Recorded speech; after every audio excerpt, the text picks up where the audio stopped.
The final Grand Slam of the season delivered, on every front, with lots of drama, emotion, and unexpected series of events taking place, all wrapped around some brilliant tennis. A veteran took the men's singles title, a first-timer took the women's, while umpires and the sweltering conditions emerged as hot topics throughout the fortnight. Here are some of the biggest takeaways from the 2018 US Open. Huge things in store for Osaka. Japan got its first ever Grand Slam singles champion in Naomi Osaka, who backed up her maiden title run at Indian Wells in March by lifting the US Open trophy on Saturday. She is now 2-0 in matches against Serena Williams and looks like a shoo-in for the WTA Finals in Singapore as she sits nicely at No. 4 in the race. We've seen how Lee Na rocketed to fame after becoming Asia's first Grand Slam champion, and as Osaka follows in the Chinese star's footsteps, we can only imagine what the reception is going to be like for the 20-year-old when she heads to Tokyo for the Tour Pan-Pacific Open this month. She's level-headed, confident, and showed so much poise during her first Grand Slam final, which is a good sign for even better things to come for her. Not to mention her killer game, of course. Her compatriot Kei Nishikori will no doubt have some serious competition for endorsement deals moving forward. Men's race for No. 1 heats up. Novak Djokovic's back-to-back Grand Slam titles means he is now just 1,035 points behind leader Rafael Nadal in the race to London and has a legitimate chance of ending the year in the top spot. As of right now, the Serb is scheduled to only play Shanghai during the Asian Swing, where he can gain a full 1,000 points if he wins. Paris would be another opportunity to close the gap on Nadal, whose health is questionable after retiring from his semi-final against Juan Martín del Potro in New York with a knee injury. At some point it looked almost certain that Nadal would keep his top ranking until the end of the year, but suddenly it's become a two-horse race with lots at stake these next 2 months. The finale in London could be the decider. Singapore within reach for Serena. Her season only began in March, just 6 months after having her baby, but somehow Williams went from being unranked to standing at No. 11 in the Porsche race to Singapore. She's just 277 points off the top 8 cutoff, but it's unclear how much she'll be playing until the end of the year, considering her schedule has been fairly light so far.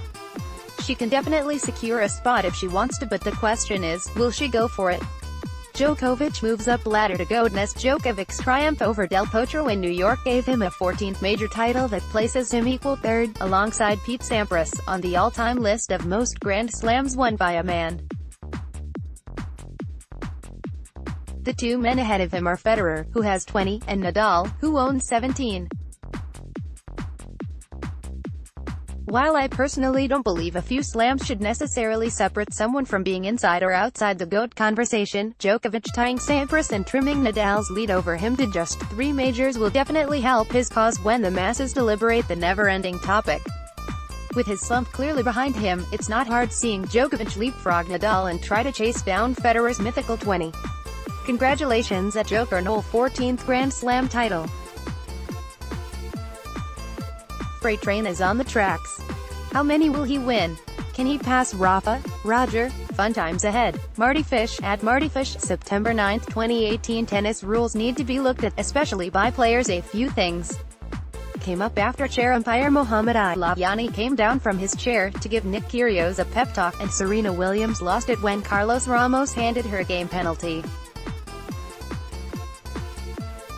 The most glaring issues to me are, 1. Players don't really know or understand the rules very well. 2. There needs to be a way to ensure there is more consistency and level of strictness among umpires, and if there are rules that are not commonly enforced, they should be abolished.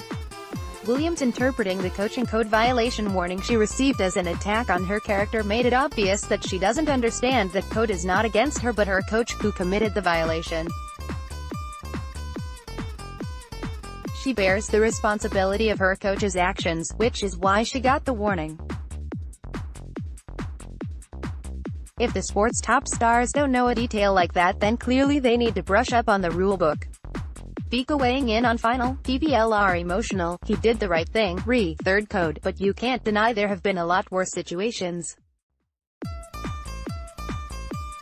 There's too much gray area in some of the rules. I'm not trying to justify anybody's actions. Pic.twitter.com/CS3KV40jug. Rima Balil, at Rima Balil, September 10, 2018. As for the second point, it's obvious that all coaches send signals to their players during matches. If they're not often called out on it, that means the rule isn't taken seriously by both the umpires and the coaches. If that is the case, then why not just make coaching legal to save everyone from the confusion, and spare us all from outbursts like the one Williams had? While we're at it, the WTA rulebook should ditch the restriction on the length of leggings players are allowed to wear on the court. Currently, players can only play matches in leggings that are mid-calf length. But what if it's freezing? Or what if a player is Muslim, wears a hijab and has to cover the entire length of her leg? That's just one of many examples of archaic rules that need to be re-examined. Step forward for Thiem. Dominic Thiem's fifth set tiebreak loss to Rafael Nadal in the quarterfinals reminded us of how explosive the Austrian can be. But more importantly, it proved to him that he can excel on other surfaces besides his beloved clay. It was Thiem's first Slam quarterfinal outside Roland Garros, and it cemented his position at number 8 in the race to London. A welcome boost for him as the season now enters an all-hard court period through the finals at the O2. Australia must get their heat policy right. After all the drama that took place because of the extreme heat in New York, it might be a good idea for the Australian Open to re-examine their extreme heat policies to make sure it doesn't result in more controversy. Applying the same rules for both the men and the women would be a good start. Common sense also helps, since nobody wants a repeat of the Gael Monfils-Novak Djokovic match in Melbourne from earlier this year.